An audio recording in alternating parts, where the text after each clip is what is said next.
Friends, இந்த video பார்த்தீங்கன்னா Friday night ஒரு 11:30க்கு மேலே தாங்க எடுத்துகிட்ருக்கிறேன். சாட்டர்டே சண்டே 2 நாள் லீவ் இருக்குது. சரி, இதோட ஒயிட் வாஷ் பண்ணி முடிச்சிடலாம் அப்படின்னு சொல்லிட்டு தான் ஹெல்ப்புக்கு தம்பி ஒய்ஃபும் வந்திருந்தாங்க. எல்லோரும் பார்த்தீங்கன்னா கொஞ்சம் நேரம் கதை பேசிட்டு டீ எல்லாம் குடிச்சிட்டு நைட்டு ஒரு 11:30க்கு மேலே தான் வந்து ஒயிட் வாஷ் பண்ணுறதுக்கே ஸ்டார்ட் பண்ணோம். இது கடையில் ஒரு 10-15 தடவை டீயை வாங்கி குடிச்சிட்டோம். பக்கத்துலேயே கடை ஓப்பன் இருக்கும் 24 ஹவர்ஸ். அங்கே போய் வாங்கிட்டு வந்துடுவான் தம்பி.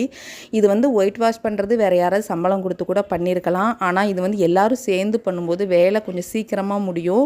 அப்படியே கொஞ்சம் ஜாலியாகவும் இருக்கும். அந்த மாதிரி தான் போயிட்டு இருந்துச்சு. நான் ஒரு பக்கம், தம்பி ஒரு பக்கம், தம்பி ஒரு ஒய்ஃப் ஒரு பக்கம், என் ஹஸ்பண்ட் ஒரு பக்கம் ஒயிட் வாஷ் பண்ணிகிட்டு இருக்காங்க. நாங்கள்லாம் பண்ணினது பத்தாதுன்னு சொல்லிட்டு யோஜித் பார்த்திங்கன்னா ஒரு பக்கம் உட்காந்து ஒரு ப்ரஷ் எடுத்துகிட்டு ஒயிட் வாஷ் பண்ண ஆரம்பிச்சிட்டான். தூங்கவே இல்லை.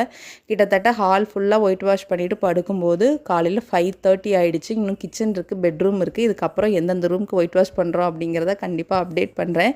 நம்ம சேனலில் நிறைய பேர் வீடியோவை சப்ஸ்கிரைப் பண்ணாமல் பார்க்குறீங்க. கண்டிப்பாக சப்ஸ்கிரைப் பண்ணிவிட்டு